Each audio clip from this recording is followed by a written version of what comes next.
हरियाणा का जिक्र करें और राज्यों के विधानसभा चुनाव का जिक्र करें, उस पर नजर डालें तो हाल ही में हरियाणा में चुनाव संपन्न हुए, जहां बीजेपी ने तीसरी बार सरकार बनाई। उस दौरान भी हमने देखा कि बीजेपी ने सबसे पहले अपनी सूची जारी की, अपने उम्मीदवारों की घोषणा की, लेकिन उस दौरान हरियाणा में बड़ा फेरबदल, बड़ी उथल पुथल देखने को मिली। कई नेताओं की बागीपना भी देखने को मिला। कई नेता सूची सामने आने के बाद बागी हुए और नेताओं का दल बदल भी शुरू हो गया। तो क्या ऐसे में बीजेपी यहां पर बहुत सोच समझ के कदम रख रही है? शायद यही वजह है कि बीजेपी दिल्ली में इतनी जल्दबाजी नहीं करने के मूड में है कि नेताओं को सोचने समझने का समय ना मिले और एकदम आखिरी मोमेंट पर अपनी सूची को सामने रखा जाए।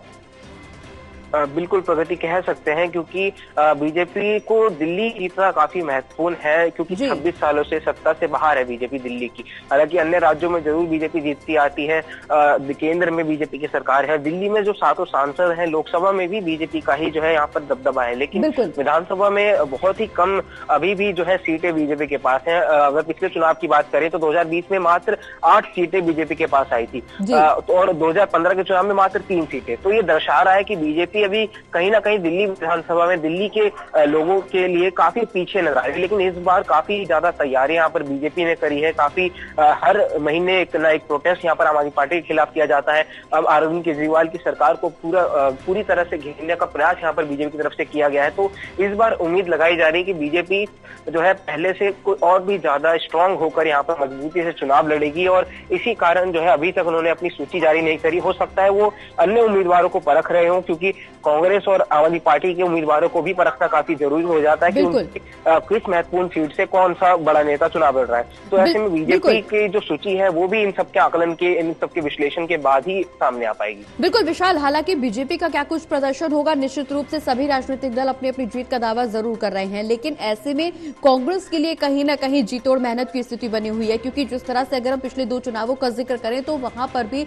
मुकाबला आम आदमी पार्टी और बीजेपी के बीच में ही देखने को मिला। 2014 के चुनाव का जिक्र करें तो 67 सीटें आम आदमी पार्टी के खाते में गई थी, 3 सीटें बीजेपी के पास में थी। उसके बाद अगर हम 2019 के चुनावों का जिक्र करें तो 62 सीटें आम आदमी पार्टी के खाते में थी और लगभग 8 सीटें बीजेपी के पास में थी। तो ऐसे में कांग्रेस के लिए बेहद चुनौतीपूर्ण माहौल, और न सिर्फ कांग्रेस के लिए बल्कि आम आदमी पार्टी के लिए एक बार फिर से सत्ता हासिल करना ये बहुत चुनौतीपूर्ण होगा। और बीजेपी के लिए इतना चुनौतीपूर्ण इसलिए भी होने वाला है क्योंकि 2 बार से सत्ता में काबिज है आम आदमी पार्टी। बीजेपी को उसे हटाना और खुद सत्ता में आना, ये बड़ा दिलचस्प मोड़ लेता हुआ नजर आ सकता है। जी बिल्कुल, इस बार का जो मुकाबला है काफी दिलचस्प रहने वाला है, क्योंकि 10 साल से आम आदमी पार्टी दिल्ली की सत्ता में है और 10 साल से सरकार जब बनी रहती है तो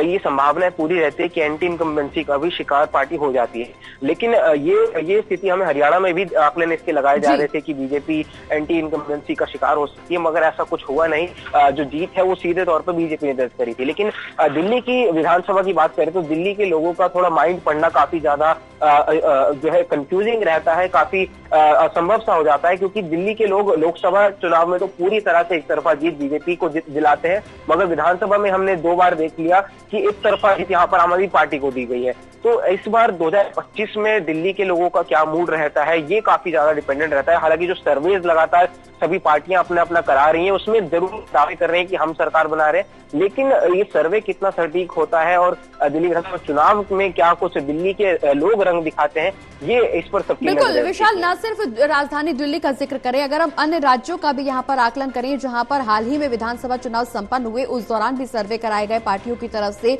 और एग्जिट पोल के नतीजे भी, मतदान के बाद एग्जिट पोल के जो नतीजे भी आए सामने वो वास्तविक नतीजों से बिल्कुल उलट थे, क्योंकि जिस तरह से सर्वे करवाया गया सभी राजनीतिक दलों का यही दावा था कि जनता उनके पक्ष में है, लेकिन जब वोटिंग हुई उस दौरान जनता बिल्कुल साइलेंट मोड में नजर आई। कहा यह गया कि जनता पूरी तरह से साइलेंट वोटर के तौर पर उभर रही है, लेकिन उसके बाद जब एग्जिट पोल के नतीजे सामने आए तो स्थिति बिल्कुल उलट थी और जब वास्तविक नतीजे सामने आए तो परिस्थिति बिल्कुल अलग थी। तो ऐसे में अब इस बात पे दिल्ली के विधानसभा चुनाव को लेकर के कोई भी कयास लगाना बेहद जल्दबाजी होता हुआ नजर आ सकता है, क्योंकि जनता इस बार पूरी तरह से साइलेंट वोटर्स के रूप में नजर आ रही है। जनता की भूमिका बेहद अहम है।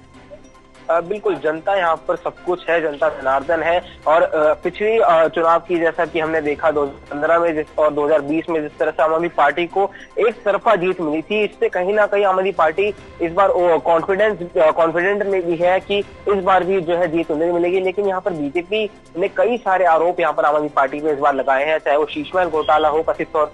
कथित शराब घोटाला हो, मनी लॉन्ड्रिंग वाला मामला हो, कई सारे आरोपों में इस बार आम आदमी पार्टी को घेरा गया है। और केवल बीजेपी ने ही नहीं बल्कि कांग्रेस, दोनों ने मिलकर आम आदमी पार्टी को एकजुट होकर यहाँ पर कई सारे आरोपों में घेरा है। तो अगर इससे जनता प्रभावित होती है, जनता का मूड चेंज होता है, क्या वो अगर चाहेगी कि इस बार जो है दूसरी पार्टी को चांस दिया जाए, तो इसमें मुकाबला जो है कांग्रेस और बीजेपी में भी देखा जा सकता है। लेकिन हालांकि अभी तक जो स्थिति नजर आ रही है वो पूरी तरह से आम आदमी पार्टी के पक्ष में ही नजर आती है, क्योंकि पहले भी अभी आम आदमी पार्टी के ही जो है सभी विधायक यहाँ पर हैं, बीजेपी से कई सारे नेता और कांग्रेस से कई सारे नेता आम आदमी पार्टी में जुड़कर आए हैं। तो वो जो नेता जुड़कर आए हैं वो अपने साथ जो अपना वोट शेयर है वो आम आदमी पार्टी के लिए ही लेकर आते हैं। तो ऐसे में काफी मुकाबला जो है यहाँ पर कड़ा हो जाता है तीनों पार्टियों के लिए। बिल्कुल विशाल, अगर आरोपों का जिक्र करें तो सिर्फ बीजेपी या कांग्रेस ही आम आदमी पार्टी पर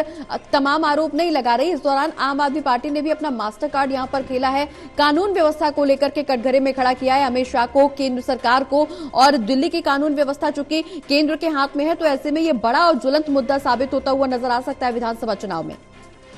जी बिल्कुल, अरविंद केजरीवाल लगातार दिल्ली की बिगड़ती कानून व्यवस्था के ऊपर सवाल खड़े कर रहे हैं, जिस पर उन्होंने अमित शाह को एक पत्र भी कल लिखा था। और आज जब प्रेस कॉन्फ्रेंस में दोबारा उनसे इस मुद्दे पर सवाल किया गया तो उन्होंने कहा कि जो मैंने पत्र लिखा है अमित शाह जी को, उसका कोई जवाब उन्हें अभी तक नहीं मिला और उन्हें उम्मीद भी नहीं है कि कोई जवाब मिलेगा। लेकिन अब ऐसे में ये जरूरी होता है देखना कि जो दिल्ली की कानून व्यवस्था है, लॉ एंड ऑर्डर, वो पूरी तरह से एलजी और केंद्र सरकार गृह मंत्रालय के हाथ में है, और दिल्ली की जो अन्य चीजें हैं, अन्य कानून है, नियम है, वो दिल्ली सरकार के पास है। बिल्कुल विशाल, आरोप प्रत्यारोप का सिलसिला लगातार जारी है, लेकिन अब देखना यह होगा कि आम आदमी पार्टी ने ये 70 उम्मीदवारों पे जो अपने 70 सीटों पे जो अपने उम्मीदवारों का ऐलान किया है, उसके बाद अब बीजेपी की पहली सूची कब सामने आती है, उसमें कौन कौन से चुनावी योद्धाओं को मैदान में उतारा जाता है। बहुत बहुत शुक्रिया विशाल, ये तमाम जानकारी जनता तक पहुंचाने के लिए, दर्शकों के साथ ये जानकारी साझा करने के लिए। एक छोटे से ब्रेक के लिए रुक रहे हैं, जल्द होंगे हाजिर।